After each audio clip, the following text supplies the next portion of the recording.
पुरानी दिल्ली में हुआ और मेरा घर जो है चांदनी चौक में है, पराठे वाली गली में है। और मेरे पिताजी अमृतसर के रहने वाले हैं और मेरे माताजी कश्मीर के हैं। मेरी एजुकेशन जो है डॉन बॉस्को करके एक स्कूल है मटुंगा में, वहाँ हुई।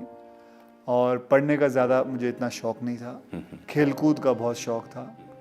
हाँ, वॉलीबॉल खेलता था, क्रिकेट खेलता था, फुटबॉल खेलता था, हॉकी खेलता था। फिर मुझे शौक़ चढ़ा कि मैं मार्शल आर्ट में जाऊँ। मेरी 10th स्टैंडर्ड जैसे ख़त्म हुई, मैंने पिताजी से कहा कि मैं चाहता हूँ कि मैं इसे फॉरवर्ड लूँ। तो मुझे उन्होंने कैसे भी कैसे पैसे जोड़ जोड़ के मुझे बैंकॉक भेजा। वहाँ मैंने 5 साल कराटे सीखा। वहाँ फिर मार्शल आर्ट, थाई बॉक्सिंग सीखी, वहाँ बैठा रहा। फिर उसके बाद मैं कलकत्ता पहुँचा, वहाँ काम किया। फिर ढाका पहुँचा, वहाँ काम किया।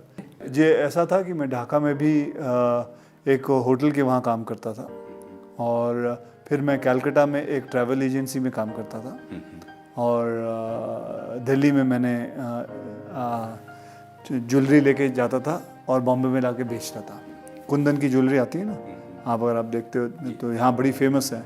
लाजपत राय मार्केट में काफ़ी सारी मिलती हैं, ढेर सारी मिलते हैं। तो वहाँ से ख़रीदता था और जैसे कि 20,000 रुपये की कुंदन की ज्वेलरी ख़रीद ली और फिर जाके 30,000 में दिल्ली में बॉम्बे में बेच दी जाके, तो 10,000 का फ़ायदा होता था। तो ये काम करता था। फिर उसके बाद मैं बॉम्बे वापस आया। बॉम्बे में बच्चों को ट्रेन करता था, मार्शल आर्ट में सबको ट्रेन करता था, पैसे कमाता था। करीबन 5-6 हज़ार रुपये महीने के कमा लेता था। और उसी दौरान मुझे किसी ने, एक मुझे स्टूडेंट के फादर थे, उसने कहा व्हाई डोंट यू, अच्छे खासे हट्टे कट्टे हो, लंबे चौड़े हो, शक्ल भी अच्छी बच्ची है, तो आप मॉडलिंग क्यों नहीं कर लेते? तो मुझे तो पता भी नहीं था मॉडलिंग होती क्या है, क्योंकि मेरा बैकग्राउंड नहीं है, मुझे मेरे माता पिता को किसी को नहीं पता था।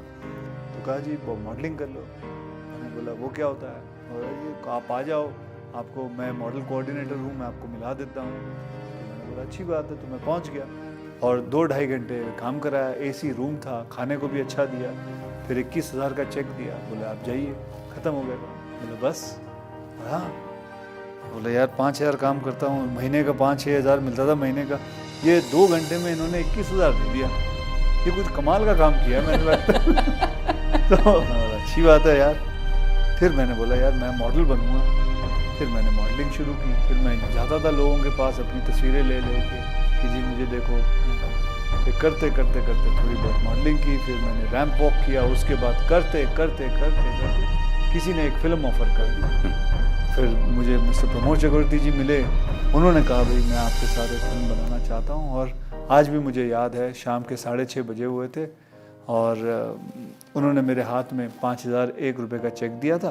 कहा बेटा मैं आपके साथ एक फ़िल्म बनाऊँगा, और मुझे 3 फिल्मों के लिए साइन किया। ये भी सच है कि जिस घर में आज आप रहते हैं, बहुत खूबसूरत घर है वो, उस घर के बाहर की जो दीवार है उस पर आपने पहला फ़ोटो शूट किया था। हाँ, ये कमाल की बात है।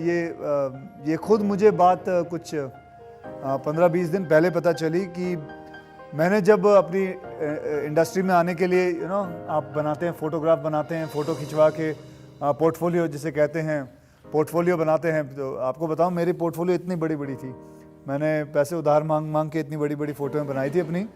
और जहाँ मैंने फ़ोटो खिंचवाई वो थी जूहू बीच पे, एक दीवार थी उधर, और दीवार के ऊपर मैंने वैसे मैं बंगले के अंदर करना चाहता था कि मुझे अंदर बुलाया, तो उसने, चौकीदार ने अलाउ नहीं किया क्योंकि वो किसी का प्राइवेट बंगला था। तो दीवार पे बैठ के मैंने सारी फ़ोटो खींची। फिर करीबन 15-20 दिन पहले मैं वो फ़ोटो सारी देख रहा था, पुरानी फ़ोटो देख रहा, तो मैं देखा ये तो वही दीवार है जो आज 24 साल बाद मैं उसी दीवार, उसी बंगले पे जहाँ मुझे अलाउ नहीं किया था शूटिंग करने के लिए, उसी बंगलों पे मैं रह रहा हूँ। तो ये बात थी। देखिए हर बच्चा कहीं ना कहीं दिमाग से आता है। कोई बच्चा कंप्यूटर पे बहुत अच्छा काम करता है, कोई बच्चा पढ़ाई में बहुत अच्छा है, कोई बच्चा साइंस में अच्छा होता है, तो कोई बच्चा मैथमेटिक्स में अच्छा होता है। हर बच्चे की एक गुण होता है।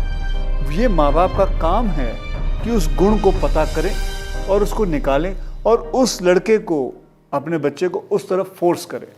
आज मेरा बेटा है, कई लोग पूछते हैं कि वो तो फिल्मों में आएगा। बोले ज़रूरी बात नहीं है, क्यों आएगा फिल्मों में? क्यों आएगा? उसका अगर मन करेगा तो आएगा। उसका अगर मन कहीं और लगता है, उसका मन पेंटिंग में लगता है, वो पेंटर बनता रहता है। अब उसका मन है, उसको मैं जबरदस्ती फिल्मों में क्यों ले आऊं? अब उसका मन पढ़ाई में थोड़ा बहुत लगता है, करता है, उसका मन सारा दिन पेंटिंग में लगा रहता है, तो मुझे अच्छा लगता है, बेटा कर, पेंटिंग कर तू, कोई बात नहीं, इसमें क्या हुआ? तो मैं समझता हूं कि हर माँ बाप को ये बात समझनी जरूरी है कि आपका बच्चा बनना क्या चाहता है, करना क्या चाहता है। हाँ, मेरे पिताजी हमेशा ये कहते हैं, बेटा इतना पढ़ लिख लेना कि समझ हो कि आप एक बड़े लोगों के बीच में जब खड़े हो तो बेवकूफ़ ना लगो। आपको इंग्लिश आती हो, आपको पता होना चाहिए कि दुनिया गोल है, आपको हिस्ट्री पता होनी चाहिए, ज्योग्राफी पता होनी चाहिए। बस मैं ये नहीं कहता हूँ कि आप बहुत बड़े 30 मार खां उसमें बन जाओ, बस उतना ही।